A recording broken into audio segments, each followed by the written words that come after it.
Okay, now on the basis of type of organization, there are two types of cells we have studied: prokaryotic and eukaryotic. So prokaryotic cell, they are very minute in size, and eukaryotic fairly large in size. Nuclear region is not defined here, so that is called as nucleoid. Okay, in prokaryotic, that is called as the region, nuclear region is called as nucleoid. Okay, and here it is around nuclear membrane is not present, but here nucleus is surrounded, nuclear region is present, and it is surrounded by nuclear membrane. Single chromosome present, single chromosome, that means only that means the genetic material is present in between the cell. Okay, only single chromosome present होता है, but यहाँ पर more than one chromosome is present है ना, एक chromosome से ज़्यादा chromosomes होते हैं यूकैरियोटिक में. देन न्यूक्लियोलस एब्सेंट होता है और ये न्यूक्लियोलस प्रेजेंट होता है. Membrane bound cell organelles are absent, मतलब कोई भी सेल ऑर्गेनल जो होता है वो एक पतली मेम्ब्रेन से कवर्ड होता है आउटर साइड से. बट यहाँ पर प्रोकैरियोटिक में हम देखें तो जितने भी सेल ऑर्गेनल्स जो प्रेजेंट हैं तो उनमें मेम्ब्रेन बाउंड नहीं होती है, मेम्ब्रेन से वो घिरे हुए नहीं होते हैं. But here in eukaryotic cell membrane bound cell organelles present होते हैं. इसमें सेल डिवीजन होता है बाय फिजन और budding, here by mitosis or meiosis. Okay, that we will again discuss later. Okay, so this is the basic difference between prokaryotic and eukaryotic cells. ये देखिए, उस दिन फर्स्ट वीडियो में भी हमने पढ़ा था प्लांट सेल और एनिमल सेल और प्लांट सेल के स्ट्रक्चर्स बताए थे हमने आपको. तो ये सभी इसके स्ट्रक्चर्स हैं. इनमें Golgi bodies, ER, ribosomes, nucleus, vacuole. देखिए प्लांट सेल में देखिए कितना बड़ा वैक्यूल दिया हुआ है ना. प्लांट सेल में एक तो ये होती है सेल वॉल, ये सेल वॉल भी प्रेजेंट है. okay, this is the outer layer, outermost one. okay, this is the cell wall ना, सेल वॉल होता है. और ये सेल वॉल हो गया, this one is the cell wall. और इसमें ये बहुत बड़ा वैक्यूल, ये इन बिल्कुल सेल के सेंटर में एक बहुत बड़ा वैक्यूल होता है जिससे ये काफ़ी मतलब एक लार्ज वॉल्यूम को कवर्ड करता है सेल का. ठीक है, so this is the diagram. और ये डिफरेंट टाइप्स के सेल्स के स्ट्रक्चर्स दिए हुए हैं, डिफरेंट टाइप्स ऑफ सेल्स जो प्रेजेंट होते हैं. ठीक है, और ये bone cell, nerve cell, bone cell हो गया, WBCs, RBCs, कॉलमनार सेल्स जो स्टोमक में होते हैं. तो these are the different types of structures of different kinds of cells which are found in the human body is given.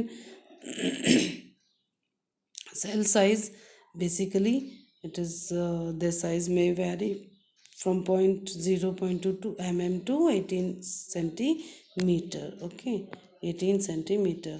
Then size of a typical cell in a multicellular organism ranges from 20 to 30 mm. okay, millimeter तक कितने cells होते हैं. Largest cell जो होता है that is of ostrich egg है ना, इसको हम बोलते हैं लार्जेस्ट सेल ये होता है.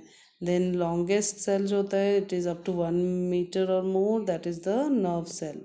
एंड स्मॉलेस्ट सेल्स अभी हम बताए हैं, अभी तक जो भी डिस्कवर हुआ है, तो smallest cell is the mycoplasma. Mycoplasma का जो 1.1 mm डायमीटर का होता है. Human egg which is 0.1 mm in diameter. So these are the different types of cells. okay, then components of cell. Cell के कंपोनेंट्स क्या क्या होते हैं भाई? सेल के 3 बेसिक कंपोनेंट्स होते हैं, that is plasma membrane, nucleus और साइटोप्लाज्म. तो ये 3 बेसिक मेन कंपोनेंट्स होते हैं एक किसी भी सेल के. तो there is an occurrence of division of labor within a cell as they all got certain specific components called cell organelles. each of them perform a specific function. जैसे अभी हमने बताया था कि डिवीजन ऑफ लेबर होता है multicellular organisms में. ठीक है, और ये मल्टीसेलुलर ऑर्गेनिजम्स में डिफरेंट सेल्स होते हैं जो डिफरेंट ऑर्गन्स फॉर्म करते हैं, और ये डिफरेंट ऑर्गन्स डिफरेंट फंक्शंस को परफॉर्म करते हैं. और इस तरह से एक ह्यूमन बॉडी में different functions by different organs are perform at the same time. ठीक है, एक ही समय में सारे फंक्शंस ये चलते रहते हैं. Okay, then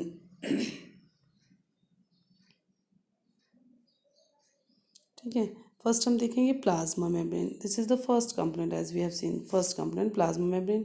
cell membrane is also called as plasma membrane और प्लाज्मा लेमा. ठीक है, इसको हम प्लाज्मा लेमा भी कह सकते हैं. प्लाज्मा लेमा और प्लाज्मा मेम्ब्रेन. तो फर्स्ट पार्ट जो हम देख रहे हैं सेल का मेन स्ट्रक्चर, फर्स्ट पार्ट, ठीक है, that is the plasma membrane. Cell membrane भी इसे कहा जाता है। और ये क्या काम करता है? It is the limiting boundary. हर सेल का एक जो बाउंड्री होती है that is the called as the cell membrane, जो cytoplasm which separates the cytoplasm from its surroundings, ठीक है। साइटोप्लाज्म जो एक फ्लूइड सब्सटेंस होता है, इस फ्लूइड सब्सटेंस को सेल की जो बाउंड्री होती है तो वो साइटोप्लाज्म को भी डिफेंड करती है और बाउंड्री को भी। तो हर सेल में एक लिमिटिंग बाउंड्री होती है that is the cell membrane. It is found in both plants as well as animal cells. It is the outermost covering of a cell in case of cells and lies below the cell wall in case of plants. जैसे plant में हमने देखा था कि plant cell में cell wall होती है but animal cell में सेल वॉल नहीं होती है। तो सेल वॉल जो आउटर लेयर मतलब सेल मेम्ब्रेन के भी बाहर जो एक प्रोटेक्टिव कवरिंग होती है that is called as the cell wall. It is made up of protein and lipid, ठीक है, प्रोटीन एंड लिपिड की ये बनी होती है ना, ठीक है। And it is sandwich between bilayer, इसलिए हम इसको बोलते हैं दो लिपिड्स की दो लेयर्स के बीच में एक प्रोटीन की लेयर होती है। तो so it is called as bilayer of lipids and it is made up of protein and lipid both, ठीक है। प्लाज्मा मेम्ब्रेन को हम कह रहे हैं, plasma membrane selectively permeable nature में होती है। सेलेक्टिवली परमिएबल, ठीक है। सेलेक्टिवली परमिएबल मीन्स ये सिलेक्ट करती है